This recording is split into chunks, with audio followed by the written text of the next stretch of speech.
Welcome to Sleepy Crimes. I am Anna, your host. Tonight, we drift into the shadows of the disappearance of Nancy Perry Baird. The evening of July 4th, 1975, in Layton, Utah, was thick with the weight of a summer that had reached its golden peak. It was a day of celebration, a Tuesday filled with the sound of distant laughter and the smell of charcoal smoke drifting from backyard grills. The sun hung low and heavy in the sky, casting long, bruised purple shadows across the Wasatch Front Mountains. The air was a warm, still blanket that smelled of parched earth and pine. On this day of independence, most families were gathered under the shade of oak trees, waiting for the first sparks of fireworks to bloom against the coming night.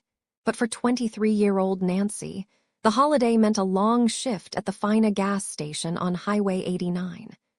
As the world celebrated, she was surrounded by the rhythmic hum of the interstate and the faint, sweet scent of gasoline. It was a quiet place to be, tucked away on the edge of the city bench, where the horizon felt vast and the evening breeze began to stir the tall, dry grass at the edge of the asphalt. Imagine the station as it looked then, a small island of fluorescent light and steel against the darkening Utah landscape. Nancy was a young mother, only 23, with long, straight hair that caught the light like strawberry blonde silk. She moved through her shift with a practiced, quiet grace, wearing her work uniform, a light blue pinstriped smock with the Fina logo carefully embroidered over the pocket. Underneath, she wore a blue halter top and shorts, a concession to the stubborn heat of the afternoon. On her pinky finger, a small gold ring held a ruby that glinted softly as she handled the keys and the cash register.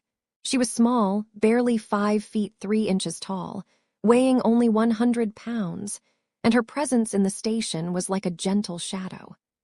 Outside, the highway hummed with the sound of families traveling to see the holiday displays, their headlights just beginning to cut through the haze of the twilight. The station was a familiar, safe place, a beacon of blue and white nestled in the heart of East Layton. At approximately 5:15 in the evening, the routine was broken by a friendly face. Officer David Anderson, a local patrolman, pulled his cruiser onto the station lot. The tires crunched slowly over the gravel and oil-stained pavement.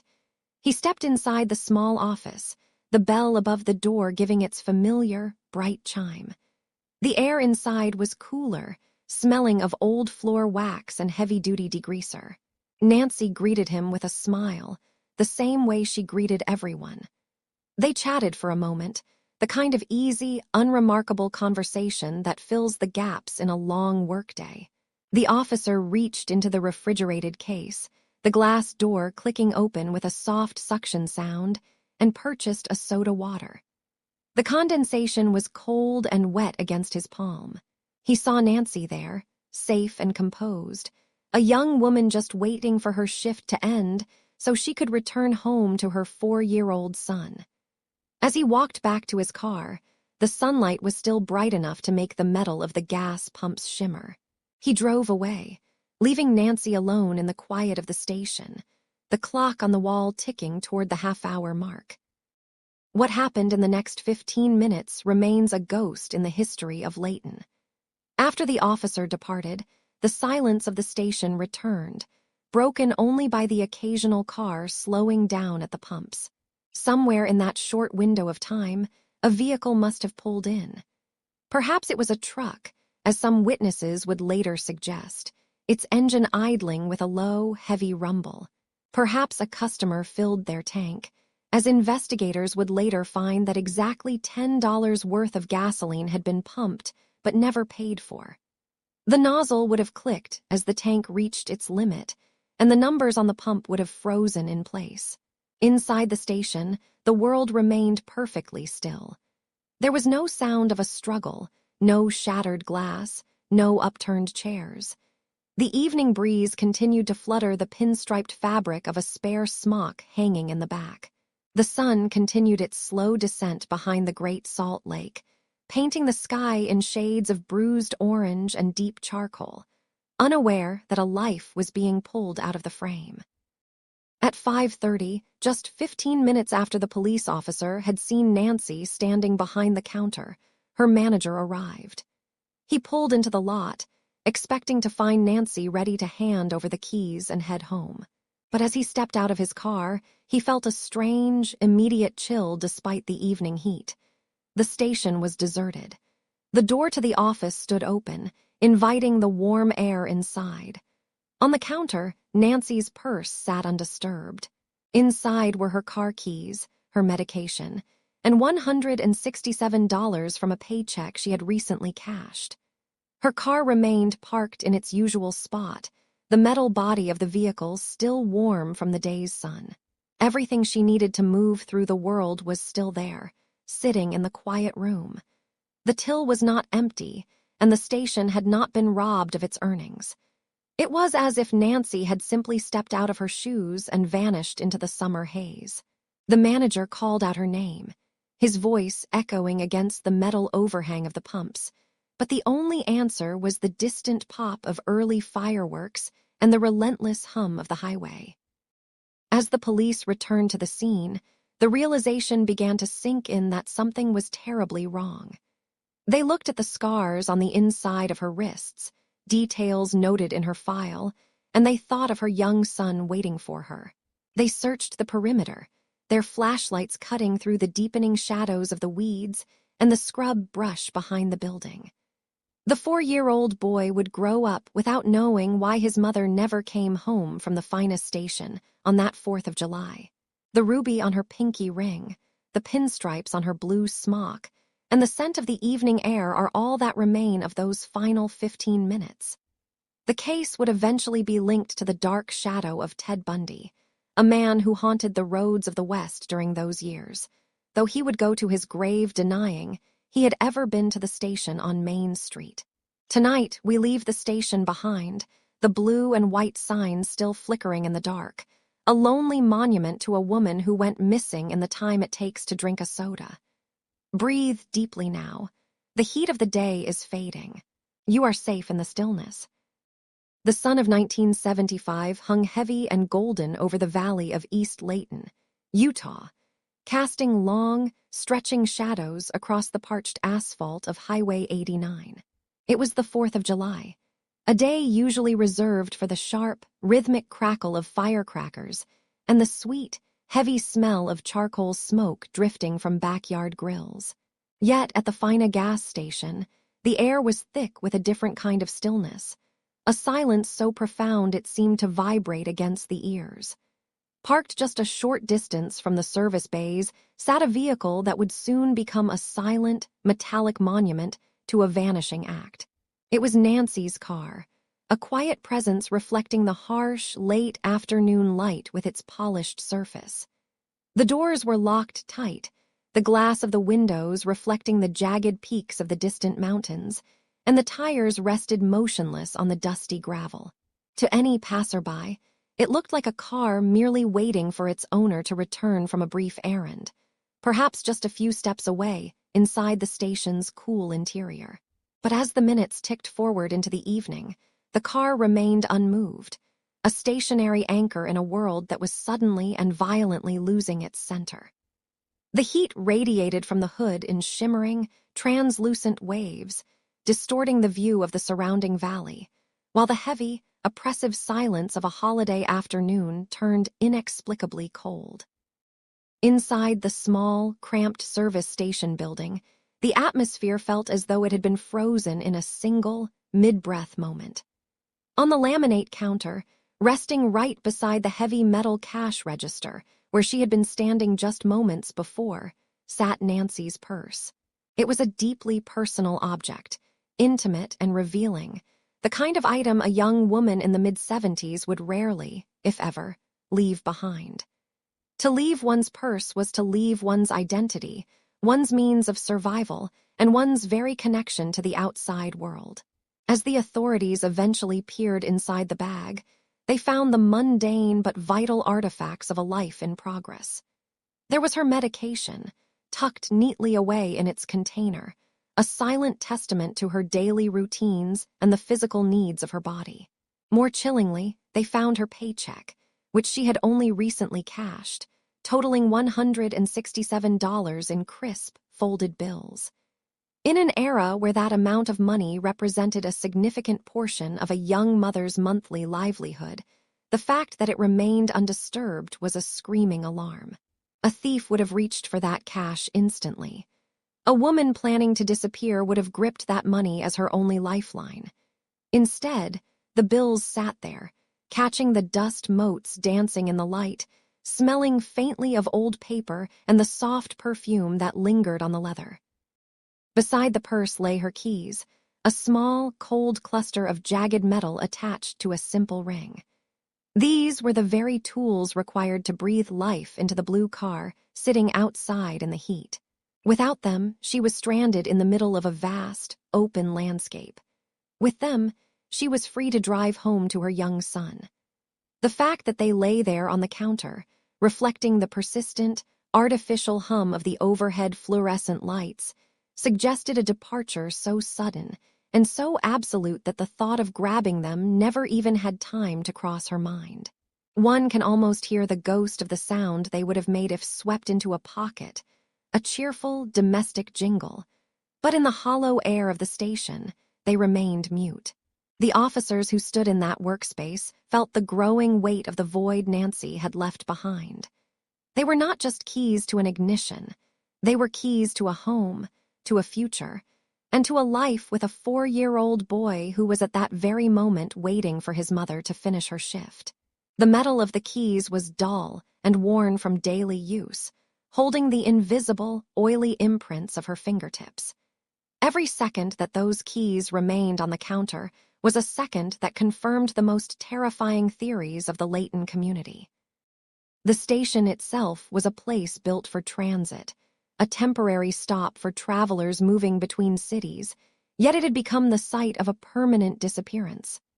On the gas pumps outside, a mechanical indicator told a story that the silence could not. $10 worth of gasoline had been pumped, but the transaction had never been completed. The nozzle had been returned to its cradle, but the debt remained unpaid, a hanging thread in the fabric of the day's business. In 1975, $10 of fuel was a substantial amount, enough to fill a tank and carry a traveler many miles down the highway. This unpaid sum suggested that a customer had been there, that an interaction had occurred, and that in the middle of that mundane exchange, the world had fractured. The pump stood like a silent sentry, its internal gears no longer clicking, the smell of raw gasoline hanging sharp and caustic in the summer air. Inside, a bottle of soda water sat on a shelf, perhaps purchased by the officer who had seen Nancy only 15 minutes before she vanished. The glass was likely still cool to the touch when the search began, the condensation forming small, clear beads that rolled down the sides like slow-moving tears. There were no signs of a struggle, no overturned chairs, no broken glass, no blood, just the terrifying presence of absence. Everything about the scene pointed toward a woman who intended to return to her post within seconds. Nancy was known to be a diligent, reliable employee, someone who took pride in the blue pinstriped smock that bore the FINA logo. On her finger, she wore a small gold pinky ring, set with a bright ruby in the center and 2 smaller rubies on either side, a glimmer of red that matched the strawberry blonde of her hair. It was a piece of jewelry she cherished, a small spark of beauty in her workaday world. If she had stepped away willingly, she would have smoothed her hair, checked the mirror, and reached for her bag. But the smock was gone with her, and the ring was gone with her, leaving behind only the heavy objects she could not carry in a moment of panic. The investigators looked at the scars on the inside of her wrists, marks from a difficult past that she was working so hard to move beyond for the sake of her child. She was a mother who lived for her 4-year-old son, a woman who relied on the support of her parents and the steady rhythm of her job to build a new life. Every untouched item in the station whispered that she would never have walked away from that responsibility. The medication, the money, the car, they were the anchors of her existence, and they had all been severed in an instant. As the evening began to settle over East Layton, and the first professional fireworks began to burst in distant, muffled thuds against the darkening sky, the reality of the situation solidified like cooling lead. The station manager, who had arrived to find the building deserted, could only stare at the purse and the keys with a growing sense of dread. The police began to mark off the area, their yellow tape fluttering in the light breeze that finally started to roll off the mountains. The blue car was towed away, its tires crunching on the gravel, leaving behind a rectangular patch of dry ground where it had stood. The search was no longer for a woman who had simply walked off the job. It was a search for a shadow, for a trace of a person who had been erased during a 15-minute window of broad daylight. The items left behind, the $167, the car keys, the medicine, were now evidence in a case that defied logic.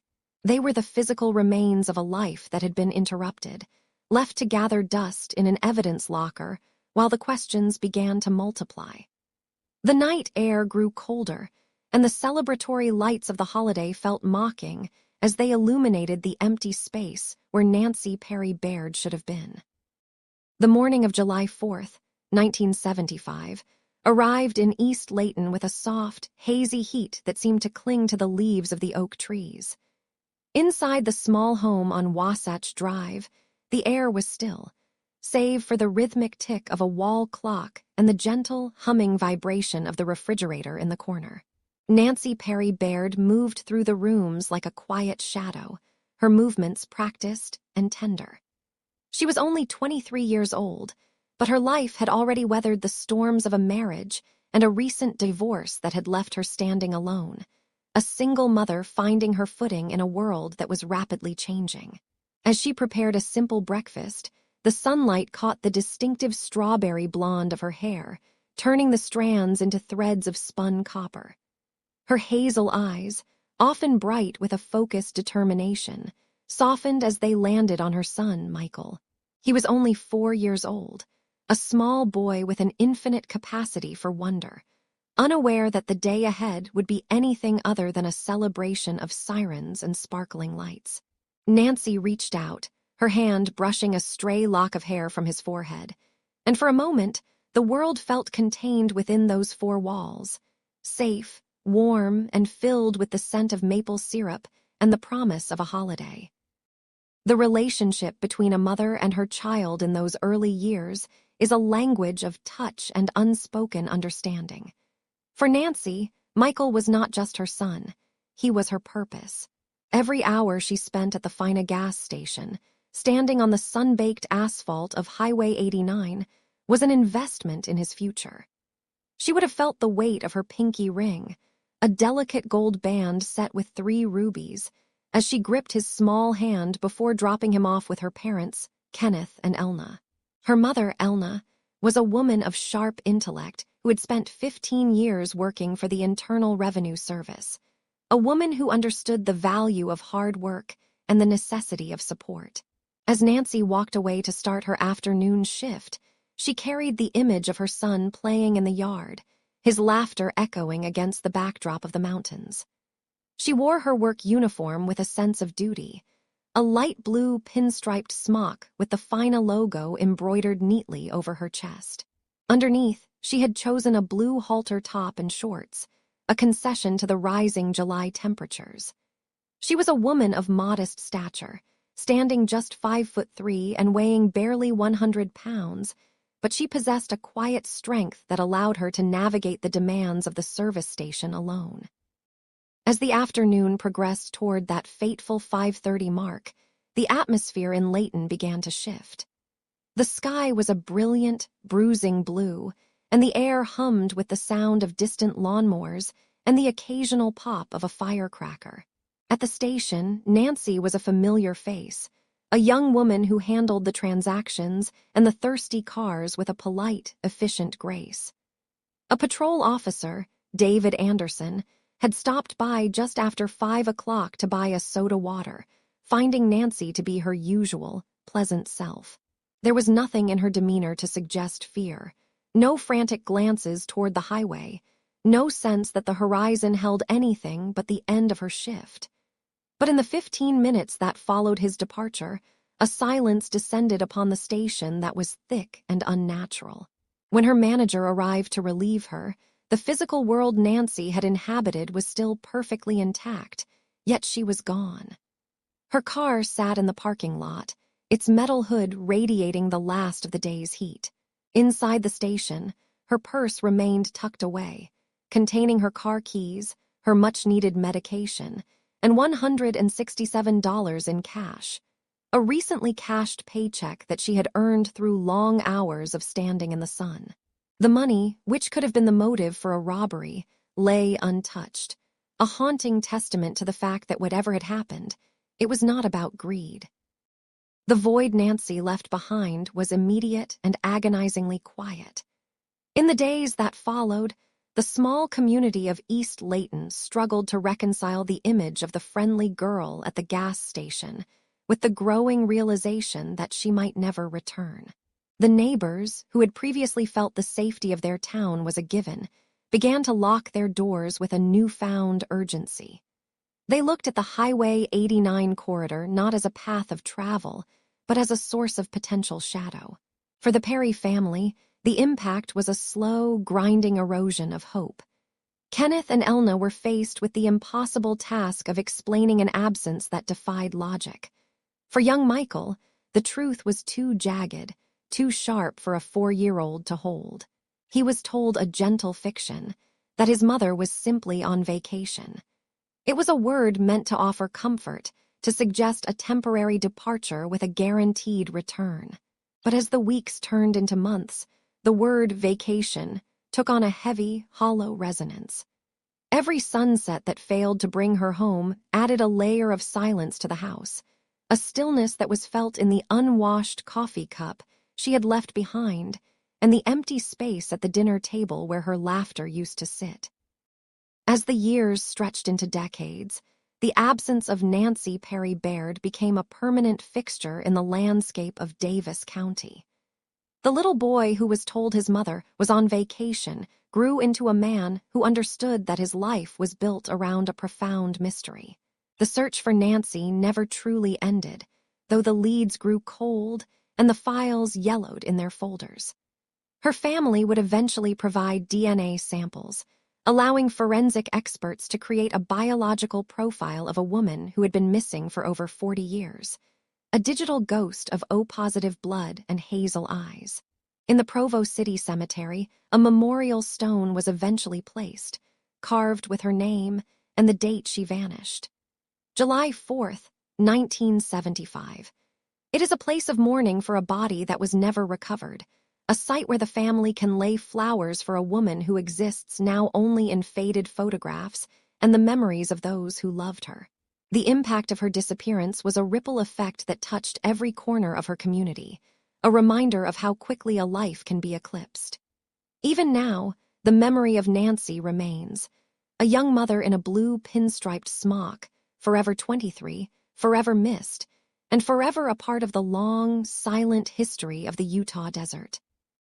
The sun hung low and heavy over the horizon of 1975, casting long, bruised shadows across the asphalt of the Fina gas station.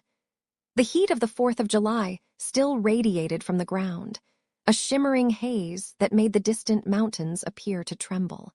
Inside the small station office, the air was stagnant, smelling of old motor oil, stale coffee, and the faint, sweet scent of the desert rain that never quite arrived.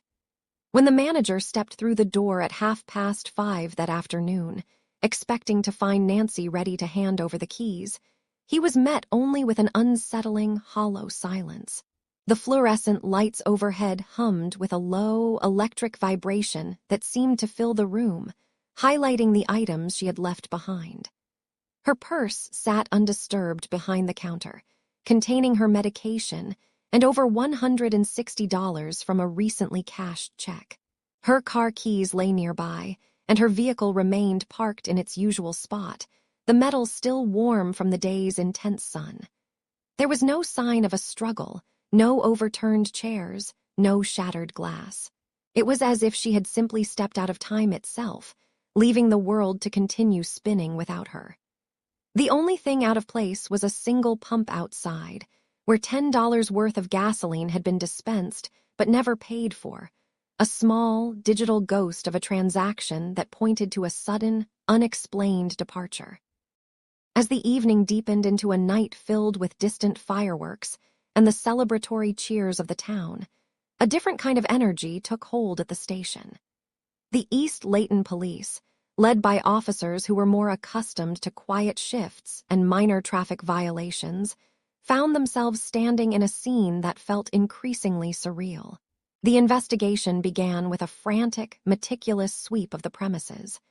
Detectives moved through the station with slow, deliberate steps, their flashlights cutting through the gathering gloom.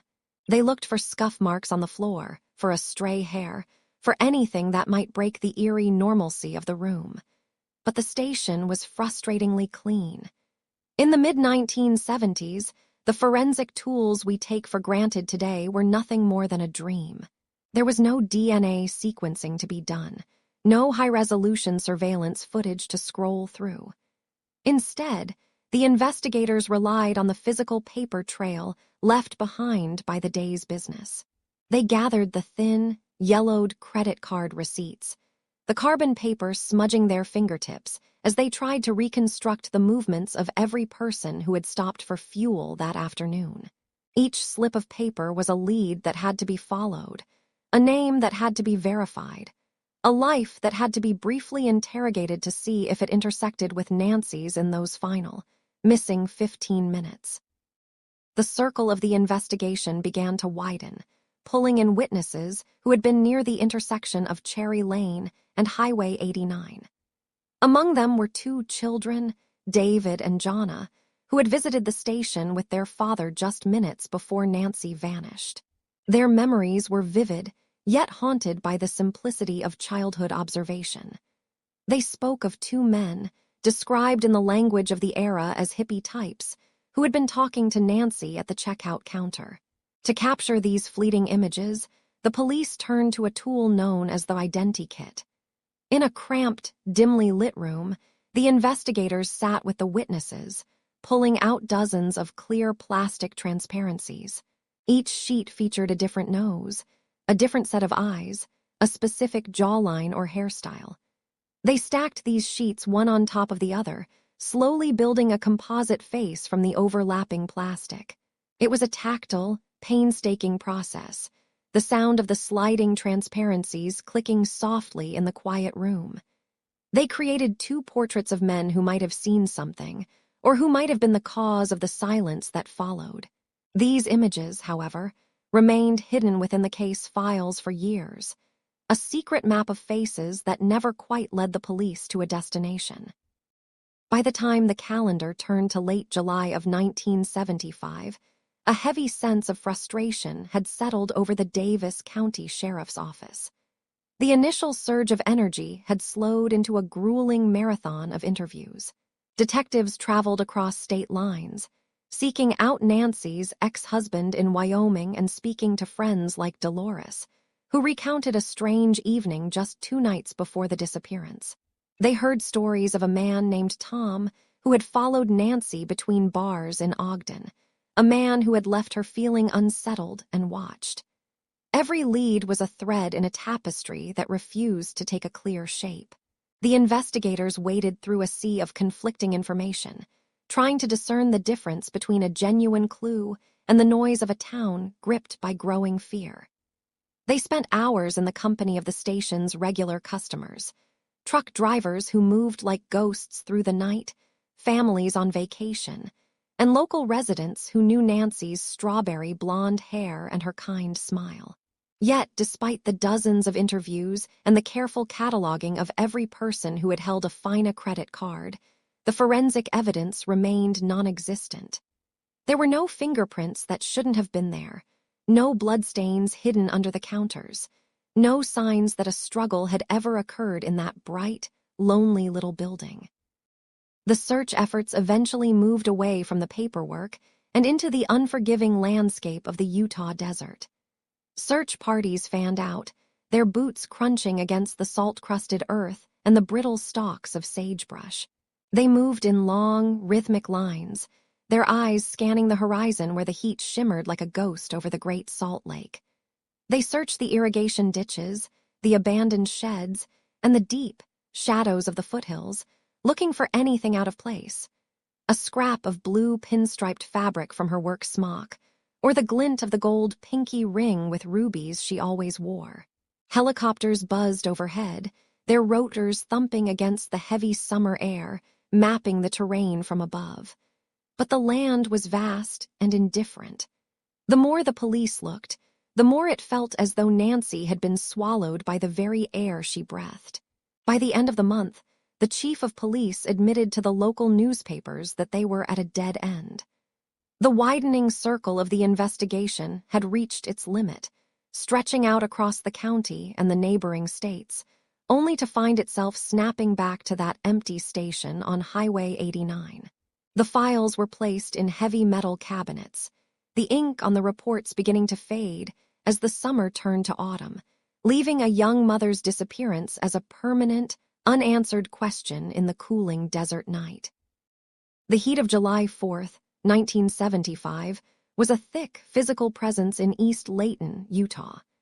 It was the kind of summer air that felt heavy against the skin, smelling of sun-baked asphalt, drying sagebrush, and the sharp, chemical tang of leaded gasoline.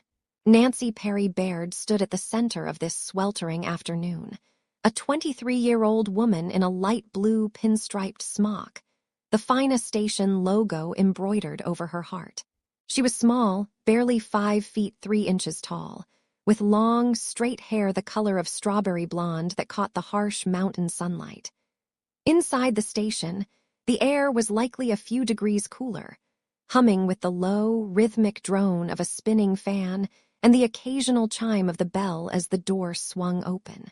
To anyone passing by on Highway 89, it was just another holiday shift. Nancy was waiting for the end of her day, perhaps thinking of her 4-year-old son or the evening's fireworks that would soon bloom over the Wasatch Front. She had recently cashed a check, and $167 sat tucked safely in her purse inside the station. Everything was ordinary until the clock ticked toward 5:15 in the evening.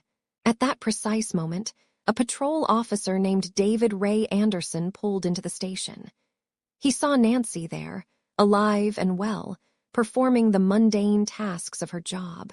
He stayed for only a few minutes, perhaps exchanging a brief nod or a word about the holiday heat, before pulling back out onto the shimmering road. He was the last person known to see her.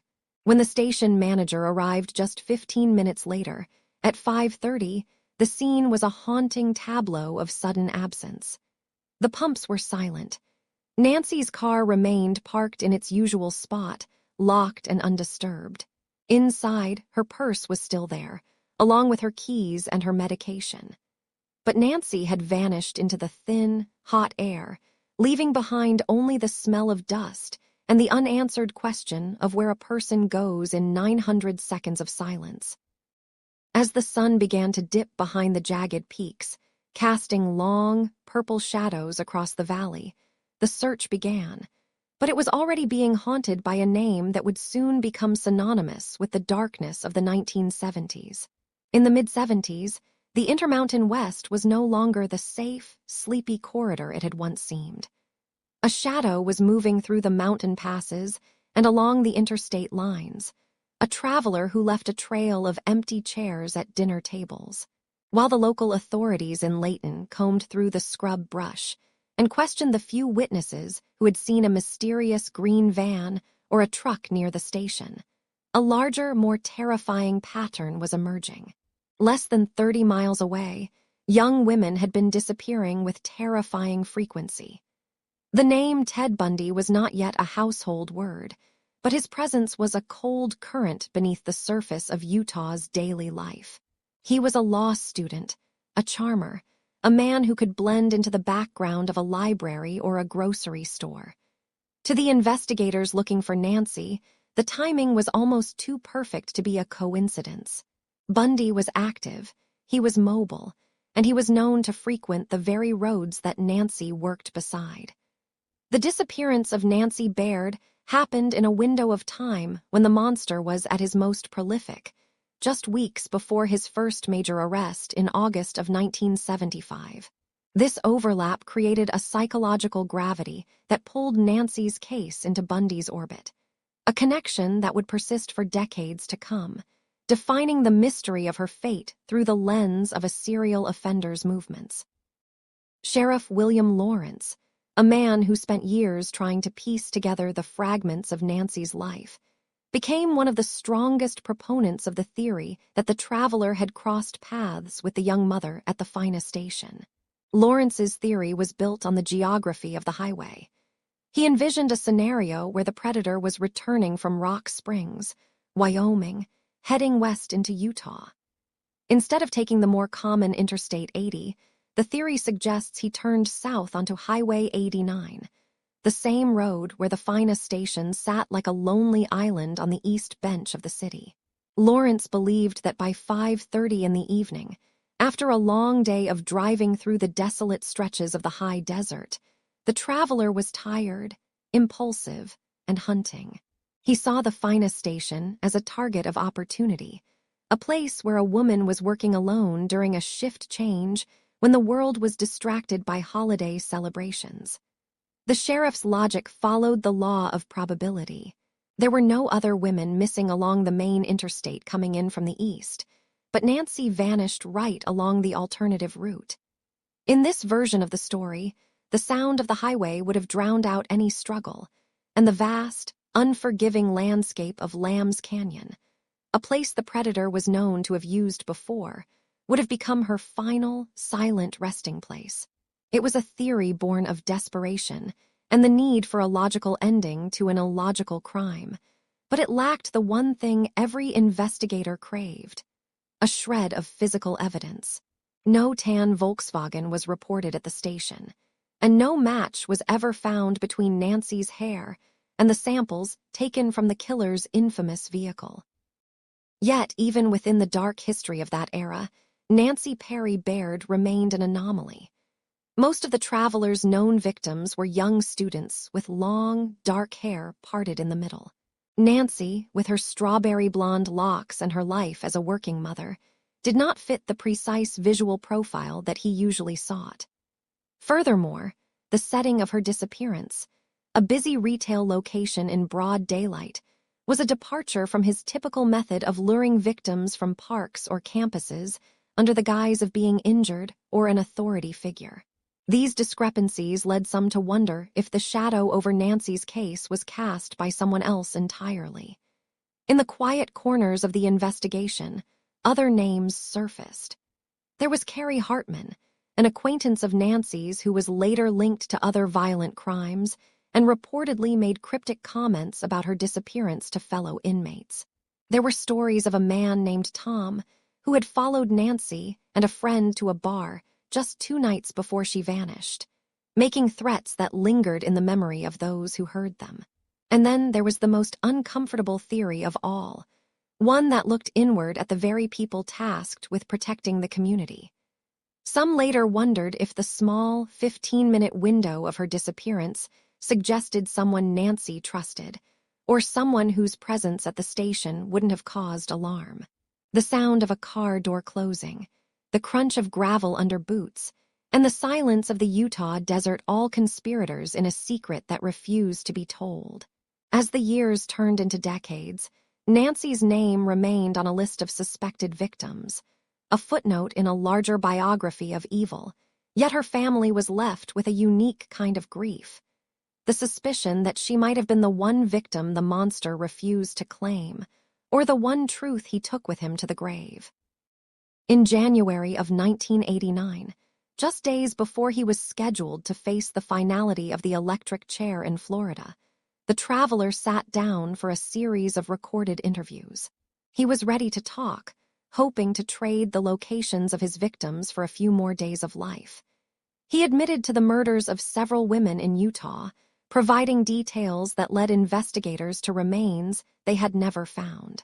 But when the name of Nancy Perry Baird was brought into the small, cold room, the response was a chilling denial. He claimed he didn't know who she was. He denied ever being at that finest station on Highway 89. Some believed he was lying, perhaps protecting one final secret or simply enjoying the power of withholding the truth from the families who begged for it. Others, like Nancy's in-laws, speculated that he denied it because Nancy didn't fit his usual victim type. She had been married, she had a child, and she was a mother.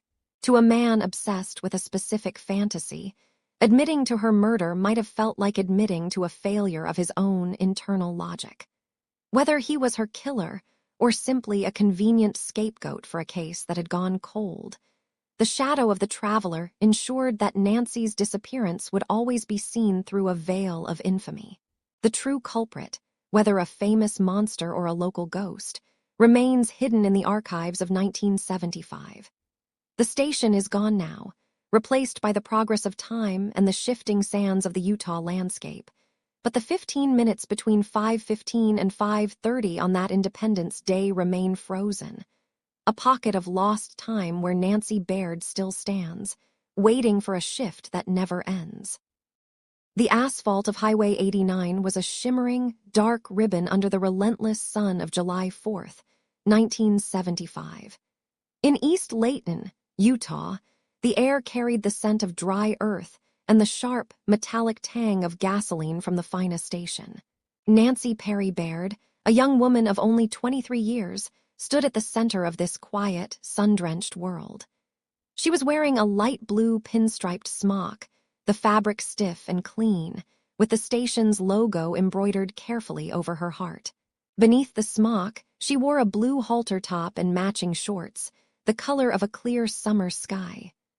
Her strawberry blonde hair, long and straight, caught the golden light as she moved, a vibrant contrast to the dusty landscape. A police officer on patrol had pulled in just after 5 o'clock that afternoon, the engine of his cruiser ticking as it cooled. They spoke for a few moments, a brief, unremarkable exchange about the weather and the holiday. He bought a soda, the glass bottle cold and sweating in the heat. When he pulled away at 5:15, he saw her through his rearview mirror, a solitary figure in blue, framed by the vastness of the Utah mountains. But 15 minutes is a span of time that can stretch into an eternity. At 5:30, when her manager arrived to take over the shift, the station was eerily still. The pump stood silent. The office was empty. The silence was not the comfortable quiet of a holiday afternoon, but something hollow and heavy. Inside the small station office, life had simply paused. Nancy's purse sat behind the counter, its leather strap coiled like a sleeping serpent. Inside was her medication and $167 in cash, a significant sum from a recently cashed check. Her car, a familiar presence in the lot, remained locked, the keys left behind as if she intended to return in a heartbeat. There was no sign of a struggle, no overturned chairs, no shattered glass. Only $10 worth of gasoline remained unpaid for on the pumps outside, a lingering debt to a day that would never truly end. As the sun began to dip behind the Great Salt Lake, casting long, purple shadows across the valley, the search began. Helicopters beat the air with a rhythmic, pulsing thrum, their searchlights slicing through the gathering dusk. Volunteers moved through the sagebrush, their boots crunching on the dry ground, calling her name into the darkening canyons. But the only response was the distant, celebratory crackle of fireworks from the nearby towns. To the world, it was a night of celebration, but in East Layton, a heavy, suffocating mystery was beginning to take root. The transition from a missing persons case to a cold case does not happen in a single moment. It is a slow, agonizing process of calcification. It happens as the posters in the shop windows begin to yellow and curl at the edges. It happens as the phone calls to the sheriff's office grow less frequent, until the line remains silent for weeks, then months, then years. By the time the late 1980s arrived, the name Nancy Perry Baird had become intertwined with the dark legend of a traveler who had stalked the Mountain West.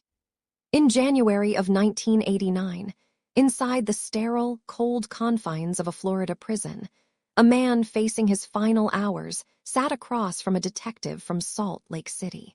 The room smelled of floor wax and old coffee. The detective laid out a map of Utah, its thin lines tracing the canyons and highways where so many young women had vanished. He showed the man a photograph of Nancy, her hazel eyes bright with a life that had been interrupted. The man, whose name has become a synonym for shadows, looked at the image. He spoke of others, of Nancy Wilcox and Deborah Kent, his voice a low, chilling monotone that seemed to pull the warmth from the room. But when asked about the young mother from the Fina station, he shook his head. He denied it. He claimed he knew nothing of her disappearance, even as the clock ticked toward his own end. Whether he was telling a final truth or holding onto one last secret as a form of power, the result was the same.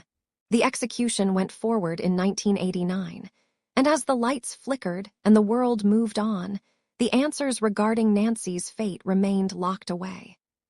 The files in the Davis County Sheriff's Office were moved into deeper storage, the boxes labeled in fading ink, becoming part of the landscape of the unsolved. In the decades since, the world has changed in ways the 23-year-old Nancy could never have imagined. Forensic science has advanced, turning a single strand of hair or a microscopic drop of DNA into a voice for the silent. In 1995, 20 years after she vanished, Nancy was legally declared dead, a formal acknowledgement of the void she left behind. Her parents, who had waited with a quiet, devastating patience, passed away without ever knowing where their daughter rested. Her son, who was only 4 years old when he last saw her, grew into a man, carrying the weight of a memory that was more shadow than substance. He has navigated a lifetime of what-ifs and if-onlys, the silent echoes of a July afternoon that reshaped his entire universe. Investigators have returned to the case again and again, their fingers tracing the old reports, looking for the one detail that was missed. They think of the ruby pinky ring she wore, a small gold band with a central stone flanked by 2 smaller rubies. They imagine it glinting in the dirt of a hidden canyon or resting at the bottom of a deep, still lake. They look at the composite sketches of men seen at the station that day, men who were never identified, who faded back into the fabric of the 1970s like ghosts. Today, the site where the Fina station once stood has been transformed by time. The landscape is different, the roads are wider, and the sounds of the modern world have muffled the echoes of the past. But for those who remember, the silence is still there. It is a silence unbroken by confessions or discoveries. It is a mystery that has become part of the very earth of Utah, woven into the sagebrush and the red rock. There is a memorial stone for Nancy in the Provo City Cemetery, a place for her name to rest even if her body does not. It serves as a reminder that she was more than a headline or a cold case file. She was a mother, a daughter, a woman with a life that mattered. As we close this chapter, we acknowledge the weight of the unknown, but we also find peace in the act of remembering. We hold her story gently, like a fragile piece of glass. The investigation continues in the quiet corners of the law, but for us, the journey ends here. The mountains of Utah stand tall and watchful, guarding the secrets they hold, while the stars above Layton shine with a cold, steady light. The case rests now. Let the details fade. You are safe. Close your eyes, breathe deeply, and have a good night. Sleep well.